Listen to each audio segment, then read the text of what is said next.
First டைமாக நான் ஜீவா பிரதரோட சேர்ந்து நான் நடிச்சிருக்கேன். இந்த வாய்ப்புக்கு நான் எதிர்பார்த்தேன், அந்த வாய்ப்பு எனக்கு கிடச்சிச்சு. அந்த முதல் வாய்ப்பு ஒரு நல்ல வாய்ப்பாக, ஒரு பெஸ்ட்டு வாய்ப்பு எனக்கு அமைஞ்சிருக்கு. அதுக்கு நான் தேங்க்ஸ் சொல்லிக்கிறேன். ஷூட்டிங் ஸ்பாட்டில் நிறையா நடந்துச்சு, அது மறக்க முடியாத விஷயங்கள் எவ்வளோ நடந்துச்சு. என்னென்னா, நீங்கள் அந்த படத்தில் அந்த நாய் சீனில் பார்த்துருப்பீங்க, நாய் இலையை கட்டிட்டு நாய் வரட்டி வந்தது. அது ரியலாகவே நான் பாதிக்கப்பட்டேன் அன்றைக்கி அந்த சீன் எடுக்கிறப்ப. என்னென்னா, டேரக்டர் சொன்ன இந்த மாதிரி ஒரு சீன் சொன்னாங்க, ஹீரோட்ட சொன்னார், என்கிட்ட சொன்னார். சரி ஓகே அப்படின்ட்டு அந்த செட்டுக்குள்ளே அந்த நீங்கள் காஸ்டியூம் ரெடி பண்ணிவிட்டு வாங்க அப்படின்னு சொன்னார். வழக்கமாக நான் வந்தோன்னா உள்ளே விட்டு 2 பேர்த்து உள்ளே விட்டு கதவை போட்டுனாங்க. ஹீரோ ரூமுக்கு தனியாக கூட்டி போவாங்க, மேக்கப் அங்கே கூட்டி போனாங்க. என்னை இந்த பொண்ணு மாப்பிள்ளை பிரித்து கூட்டி போவாங்கல்ல, அப்படி ஹீரோ ஒரு ரூமுக்குள்ளே கூட்டி போனாங்க, ஏஸ்டன் என்னைய ஒரு ரூமுக்குள்ளே கூட்டி போனாங்க. கூட்டி போயிட்டு ஆர்டிஸ்ட்னு வந்தார். இந்தாங்க கட்டுங்க அப்படின்றாரு. என்னத்தை இந்தாங்க கட்டுங்க அப்படின்னாரு. ஒரு இலையை கொடுத்தாரு. இல்லைங்க டேரக்டர் சார் வேறு எதாவது சொன்னார், சும்மா இவ்வளோக்கு மறைச்சிக்கிட்டு துண்டு மாதிரி. இல்லை இலையத்தான் கட்டினேன் தலைவா, இலையை கட்டுங்க அப்படின்னாங்க. இலையை வாங்கி பார்த்துட்டு இருந்தேன். சரி கட்டுங்க அப்படின்னு. இந்த மட்டும் இந்த தலைவர் இதை கட்டலாம் முடியாது, ஒட்ட வேண்டாம் செய்யலாம் அப்படின்னு. இல்லை இதை கட்டுங்க அப்படின்னாரு. கட்டு வாங்கி கிழிஞ்சிரும், கட்டு வாங்கி கிழிஞ்சிரும். ஏன் தலைவா கொஞ்சம் பெருசாக கட்டுங்க தலைவா அப்படின்னு. இல்லை செவ்வளோ தான் கட்ட சொல்லியிருக்காங்க அப்படின்ட்டு. இல்லைங்க அதுக்கப்புறம் வெளியில் போகணும், ஷூட்டிங் எடுக்கணும், கேமராமெல்லாம் படம் எடுக்கணும், தப்பாகிடுங்க, பூரம் பயந்துருவாங்க, கொஞ்சம் நல்லா இறக்கமாக விட்டு கட்டுங்க. இல்லை செவ்வளோ தான் ஓகே கரெக்டாக இருக்கணும்ட்டாங்க. சரி ஓகே கட்டியாச்சு. எனக்கு இருந்தால் ஹீரோவை நான் பார்க்குறேன், எனக்கு ஒன்றும் பிரச்சனை இல்லை. சரி ரைட், நம்ம ஊர் நாட்டம் தானே, கொஞ்சம் ஒன்றும் பிரச்சனை இல்லை, பார்க்குறவங்களுக்கு தான் கொஞ்சம் ஆபத்து நினச்சிக்கிட்டு நான் ரெடின்ட்டேன். எனக்கு என்ன, சரி ஜீவா கண்டிப்பாக ஒத்துக்கிற மாட்டார், அவர் எப்படி ஒத்துக்கிட்டான்னு தெரியல, வாய்ப்பு இல்லை. வழக்கம் போது நான் காமெடி எனக்கு கொஞ்சம் கொடுத்து ஹீரோக்கு மட்டும் பெட்ஷீட்டாக துண்டை கண்டை கொடுப்பாங்க அப்படின்னு நான் நினச்சேன். வெளில வந்தேன். வெளில வந்து பிறகு ஒரு இலையை கட்டியிருந்தாப்புல. அப்படி கிட்ட வந்து எங்கே எங்கள் ஆர்டர் எங்கே அப்படின்னு இந்த அதுக்கு இல்லையா பிறகு ஒரு நிமிஷம் வாங்க. அது என்ன பிரதர், ஹீரோவுக்கு மட்டும் சாப்பாட்டு இல்லை, எனக்கு மட்டும் டிஃபன் இல்லையா? எனக்கு அந்த மாதிரி இலை கொடுக்கலாம். இல்லை டேரக்டர் சொன்னார். என்ன டேரக்டர் சொன்னார்?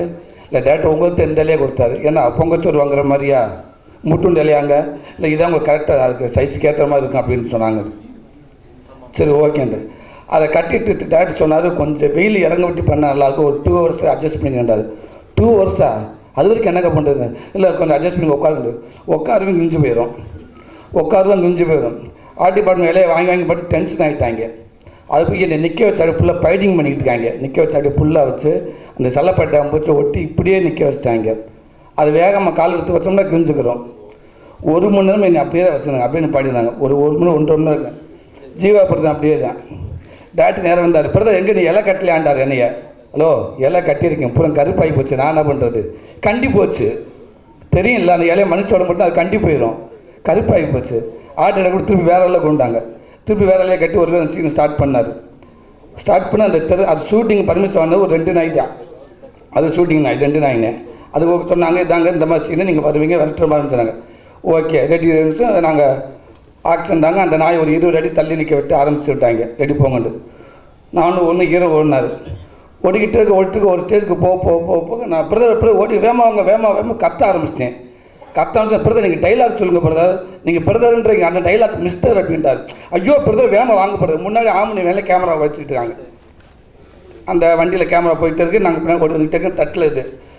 பிரதர் முடியலை பிரதர் ஓடுங்கன்ட்டு இருங்க பிரதர், கேமராக்குள்ளே தான் ஓடணும். ஐயோ பிரதர் பின்னாடி திரும்பி பாருங்க அப்படின்னா ஒரு 7-8 நாய்ங்க, தெரு நாயெல்லாம் சேர்ந்துக்கிடுச்சு உள்ள சேர்ந்து விரட்டுது. எனக்குன்னு பிரதர் 2 தான் சொன்னாங்க, இங்கே 5வது வருது பிரதர், உண்மைக்கு பிரதர் வேறு நாயெல்லாம் வந்துட்டு இருக்க பிரதர். ஒன்றும் இல்லை பிரதர் ஓடுங்கண்டார். கரெக்டாக நான் கேமரா தாண்டி ஓட ஆரம்பிச்சிட்டேன். கேமரா பிரதர் கேமராக்கு உள்ளே வாங்க, கேமராக்குள்ளே வர முடியாதியா, பின்னாடி பாரு 7-8 நாய் வருதியாண்டு பார்த்தா அது பயங்கர பாத்திரத்தில் வந்துட்டு இருக்குது. சிக்கனை வேற மாதிரி ஆக்கிடுன்னு நினைக்கிறேன். அந்த ரேஞ்சு வந்துருக்கு. ஒடுக்க ஒரு மரத்துக்கிட்ட போய் நான் ஒழிஞ்சுக்கிட்டேன். ஜீவா அப்படி ஓடி போய் அந்த காரில் ஏறிக்கிட்டாரு. அப்புறம் பார்த்தா கூப்பிட்டு என்னது டேரக்டர் ஏங்க நீங்கள் எங்கே ஓடல? எனக்கு எத்தனை நாய்ங்க சொன்னீங்க? 2 நாய் சொன்னீங்க, இப்போ 3 நாய் சொன்னீங்க, 7-8 நாய் வந்துருக்குண்டு. அது ரியலாகவே எனக்கு அந்த ஸ்பாட்டில் நடந்துச்சு. அப்புறம் அந்த கிளைமேக்ஸ் பார்த்தீங்கன்னா அந்த மேலே ஏறி எல்லாம் போவோம், அந்த படிக்கட்டு உடஞ்சி கீழே விழுகிற மாதிரி இருக்குது. அதில் ஒருத்தர் பிடிச்சிக்கிறேன்னு அந்த படிக்கட்டு உடஞ்சி கீழே தொங்கன்னு எல்லாரும். அப்போ ஹீரோ சிறிதிவியா நான் பின்னா எனக்கு இளவரசர் நேரம் ஓகே. இப்போ ரெடி ஆக்கிருந்தாங்க. ஃபஸ்ட்டு டேக்கில் தொங்கிக்கிட்டு இருக்க இல்லையா, என் வேட்டி அவுத்துட்டாப்புல இளவரசர். அண்ணே கத்துனேன். அவர் ஒன்று முட்டாப்பில் அண்ணன் கத்தாதரா விடாத விடாத விடாத மிஸ்டர் விடாத கத்துறாண்டாரு. ஏன்னா நீ வேட்டி அவருக்குன்னா வேட்டி அவருக்குன்னு நான் அப்படி இந்த வேட்டியை ஜட்டியில் இருக்க முடிச்சுக்கிட்டு கீழே அவராண்டு இந்த மனுஷன் இழுக்கிறேன் மனுஷன் இழுக்க வேட்டி வருது. நான் திலீப் கத்துறேன், மாஸ்டர் கையை காட்டு, மாஸ்டர் விட சொல்லுங்க மாஸ்டர், சட்டி அவுக்குறாங்க மாஸ்டர், விட சொல்லுங்கன்று. என்ன அவர் மைக்கில் கேட்கல, அந்த சாட்டு ஏதோ மிஸ்டேக்கு, ரைட்டு ஓகே சரி பண்ணிட்டு ஒன்று ரெடினா திருப்பி 2ஆவது சாட்டு போகிறப்ப அந்த கட்டை உடஞ்சி கீழே விழணும். அந்த கட்டை உடஞ்சி கீழே விழுகிறப்ப கட்டை என் காலில் குத்திருச்சு. அந்த கட்டை குத்தி கிழித்துருச்சு. அப்படியே எல்லாரும் தொங்குற, எனக்கு மட்டும் கால் நனையுது பயங்கரமாக, தெரிஞ்சிருச்சு எனக்கு கட்டை இழுத்துருச்சுண்டு. அப்படியே நனையுது, ரத்தம் போயிட்டு மட்டும் தெரியுது. நான் கீழே பார்க்கக்கூடாது. இந்த ரத்தத்தோட மிஸ்டர் விட்டுறாதீங்க மிஸ்டர் விட்டுறாங்க 4 பேர்த்தோட நான் மட்டும் பயங்கர பெர்ஃபார்மன்ஸை கட்டிக்கிட்டு இருக்கேன். எனக்கு ரெண்ட வலி, ஆனால் எவ்வளோ கிழிச்சிருக்கேன் எவ்வளோ ரத்தமும் தெரியல, கத்திக்கிட்டு இருக்கேன். அதுக்கப்புறம் கட்டு சொன்னதுக்கப்புறம் பார்த்தா அவ்வளோ ரத்தம் போயிட்டு இருந்துச்சு கீழே. நான் கீழே வந்தக்கிழமை பார்த்துட்டு ஒரு 2-3 இன்ச்சு கிழிச்சிருச்சு. ஆமாம், ஒன்றும் பண்ண முடியாது. இப்படி தான் எல்லாருமே வச்சுருந்தாங்க. அப்புறம் ஓகே பரவாயில்ல, டேரக்டர் நல்ல மனுஷன், ரெடி ரெடி ரெடி ரெடி டேக்குன்னு டாப்பில். அப்புறம் இருங்க அப்புறம் கொஞ்சம் நேரம் பிறகு ஏதோ ஒட்டுறாங்க, டிஞ்சர்லாம் போடுன்றாங்க. இல்லை பிறகு வாங்க பிறந்தாங்க. ஸோ துணியை வச்சு தொடச்சிட்டு இது பண்ண அப்படி ஒரு நிமிஷம் நடந்துச்சு. அப்போ டேரக்டர் நல்ல மனுஷன் இன்னொரு விஷயம் எனக்கு பண்ணார். எனக்கு இந்த விக்கு ஒன்று வச்சு ரெடி பண்ணார். அந்த விக்கு உண்மைக்கு எனக்கு ரொம்ப சந்தோஷமாக இருக்குது. படம் பார்க்குறப்ப எல்லா படத்துக்கும் காமெடிக்காக ஒரு விக்கு வைப்பான், ஆனால் இது அந்த மாதிரி இல்லை, ஒரு ரியலாகவே என் லுக்கை மாற்றுச்சு. அந்த விக்கு நிறைய செலவு பண்ணி பண்ணாங்க. டெய்லி டே நைட்டு ஷூட்டிங் போகும். அந்த வீடு எப்படின்னா அந்த வீட்டுக்குள்ளே எங்களை தவிர சுற்றி பார்க்குற மனுஷனை எவனையும் பார்க்க முடியாது. அப்படி ஒரு பகல் இரவுக்கா என்ன அப்படியா? சரிங்க, அதை சொன்னாங்க. சரி ஓகே. ஓ அந்த டே நைட்டா?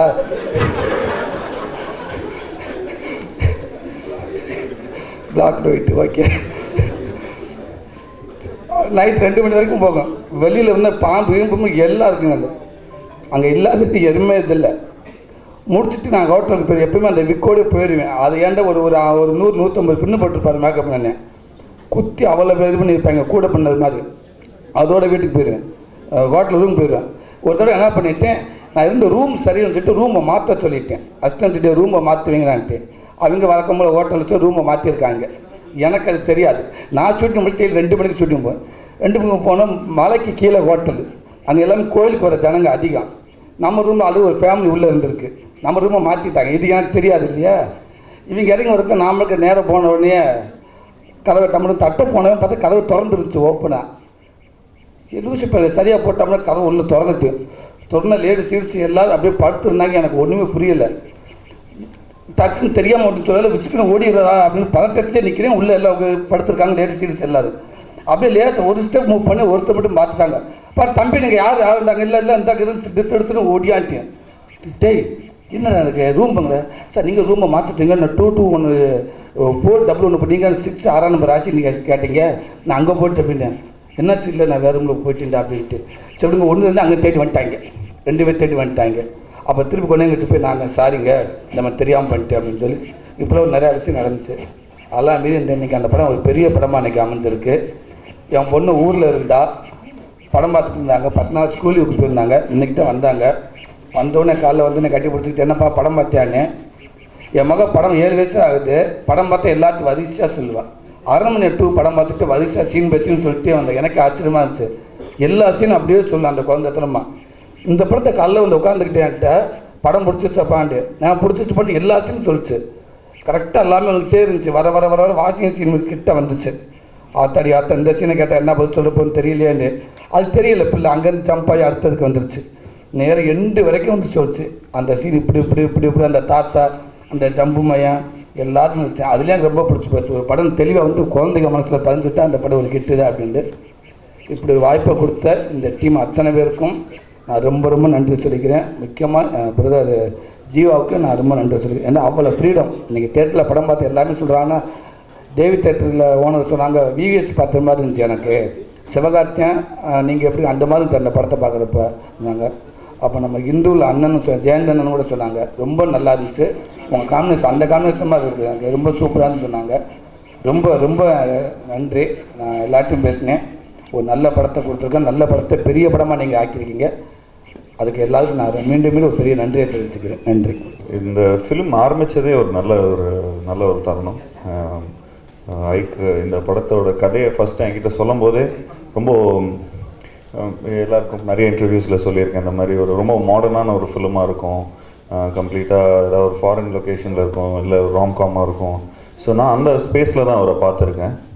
அண்ட் எல்லாருக்கும் ஒரு விஷயம், எனக்கு ஐக்கு வந்து நல்ல வெளியே எப்படி பழக்கானார்னா, யுவன் சங்கர் ராஜா சாரோட ஷோவில் நான் அவரை பார்த்துருந்தேன். ஏன்னா அந்த ஷோ வந்து அவர் தான் டைரக்ட் பண்ணியிருந்தார். அப்போது அந்த நேரத்தில் ஒரு கிட்டத்தட்ட ஒரு 35,000 பீப்புள் 40,000 பீப்புள் இருந்தாங்க அந்த இதில். ஸோ ஒரு கிட்டத்தட்ட ஒரு 3-4 ஹவர்ஸ் ஷோ, அதை ஃபுல்லாக கம்ப்ளீட்டாக என்கேஜ் பண்ணி ஒரு டைரக்டர் இந்த அளவுக்கு ஒரு ஆடியன்ஸை வந்து லைவ் ஆடியன்ஸை வந்து என்கேஜ் பண்ணி வச்சுருக்காருன்னா உண்மையிலேயே ஒரு பெரிய விஷயம்.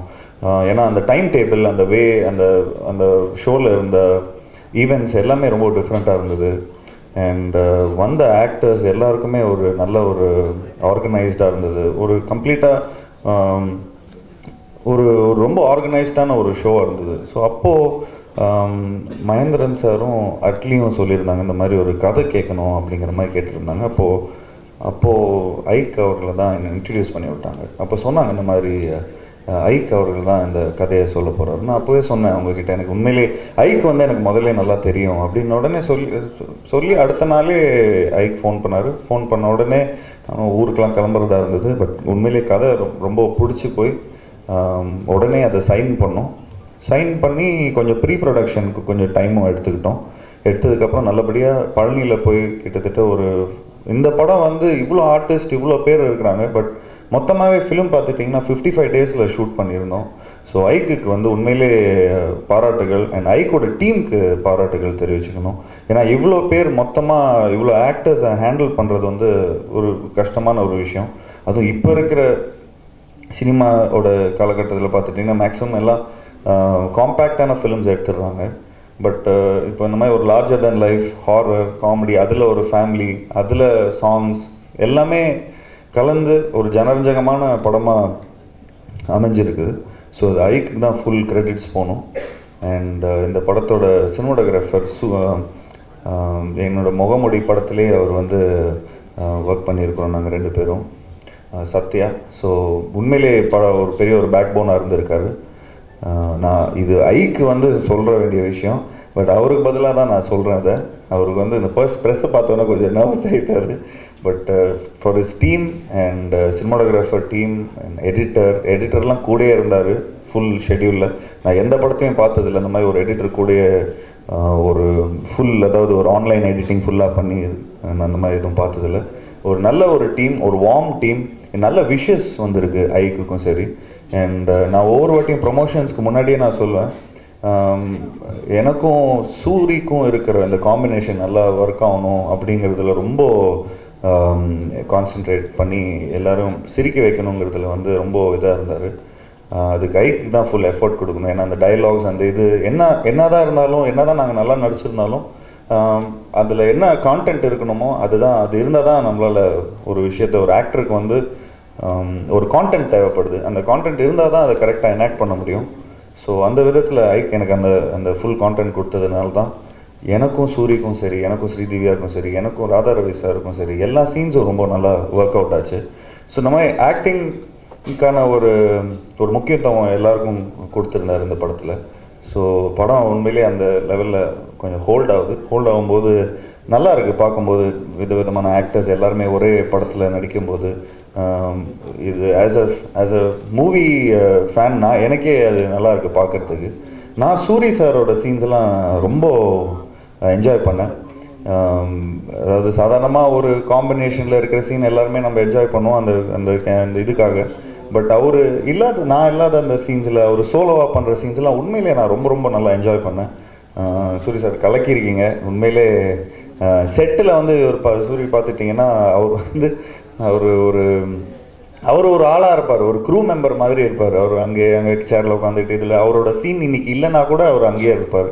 ஸோ அந்த மாதிரி ஃபுல் இன்வால்மெண்ட்டோட இந்த மாதிரி ஆக்டர்ஸ் எல்லாருமே வரும்போது தான் எங்களுக்கும் அந்த ரெஸ்பான்சிபிலிட்டி இருக்கும். சரி, ஓகே, சூரி அவர் அவ்வளோ ரெஸ்பான்சிபிளாக ஃபுல் இன்வால்மெண்ட்டோடு இருக்கும்போது எனக்கும் அந்த ஒரு இன்வால்மெண்ட் வந்துடும். அதனால் நாங்கள் செட்டுக்கு நடுவில்லாம் கிரிக்கெட்லாம் ஆடிட்டு இருப்போம், அவ்வளோ பெரிய வீடு வெளியே. ஸோ ஒரு நல்ல ஜாலியான ஒரு அட்மாஸ்பியர் இருந்தது.